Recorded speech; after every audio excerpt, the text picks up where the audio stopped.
बेशक आपका कपड़ा पुराना हो स्टूडेंट लाइफ में, लेकिन आपकी किताब कॉपी कलम इसकी काफ़ी हिफाजत होनी चाहिए।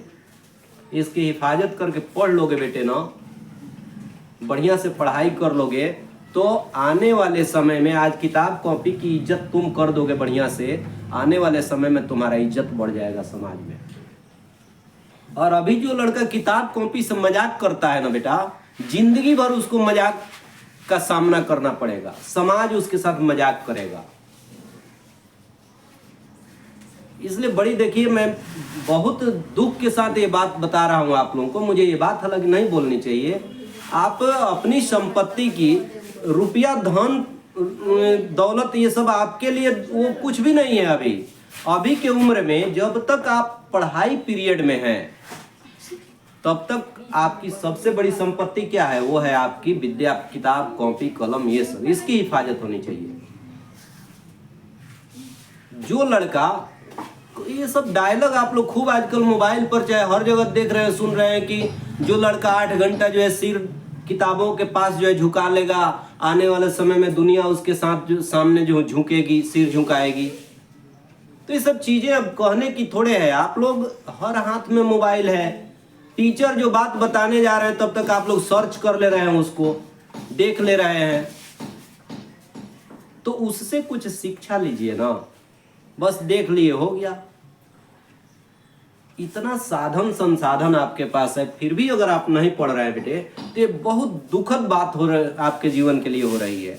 आपके आने वाले समय में आपके जीवन में बहुत तकलीफ आने वाला है। तो इन सारी बातों को बताने में भी ठीक नहीं लगता है। आप लोग अब होशियार हो गए हैं, बड़े हो गए हैं। आप तो इतने होशियार हो गए हैं कि मम्मी पापा के सामने कैसे जो है नजर बचा के गलती कर लेना है, वो कोई आपसे सीखे।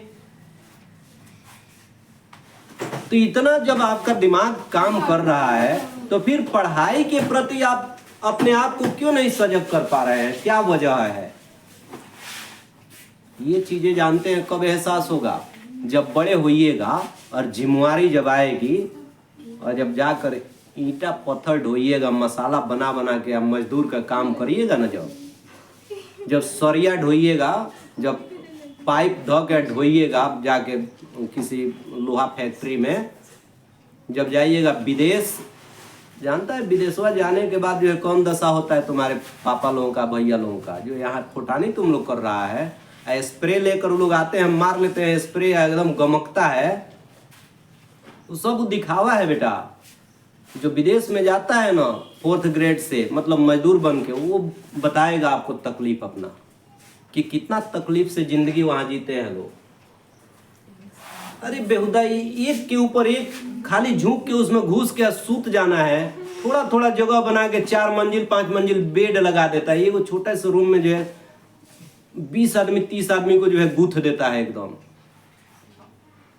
भोर में से लेकर और रात तक जो है आपको खटवाता है।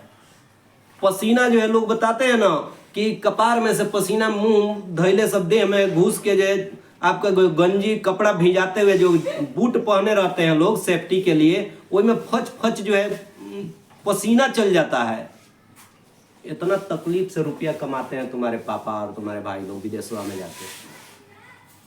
यहाँ जब वो लोग आते हैं तो वही लोग अब क्या स्प्रे लेकर आते हैं। जब चलेंगे गांव में 2 महीना के लिए 45 दिन की छुट्टी जब आते हैं तो लोग स्प्रे मार के चलते हैं, और तुम कहते हो कि पापा मेरे चाहे भैया जो है विदेश से आए हैं। आह, क्या तकलीफ होती है। एक तो इस देश की, इस धरती की, अपने वतन की मिट्टी को छोड़कर वो आदमी जाता है, अपने बीवी बच्चों को छोड़कर जाता है, और दूसरा वो व्यक्ति वहां जाकर एक मतलब बंधुआ मजदूर हो जाता है बेटा।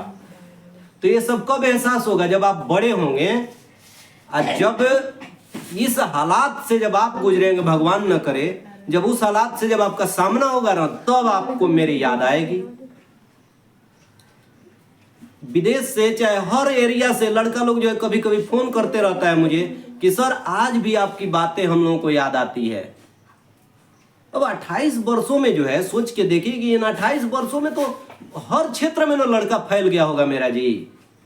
1997 से लेकर और आज तक अगर मैंने जो है बच्चों को शिक्षा दिया है, तो इतने वर्षों में बेटे कोई ऐसा क्षेत्र नहीं होगा, कोई भी इस धरती का क्षेत्र जहां पर मेरा स्टूडेंट न पहुंचा हो।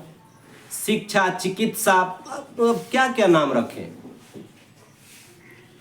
तो वो लोग विदेश में भी अगर लड़के हैं ना, तो वो लोग मैंने मुझे याद करते हैं और फोन करते हैं तो कहते हैं कि सर आपकी बात आज भी हम लोग को याद आती है।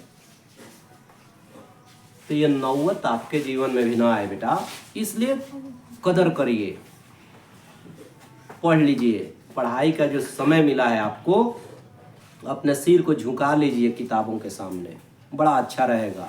सच में दुनिया आपके सामने झुकेगी, आपको सलाम ठोकेगी।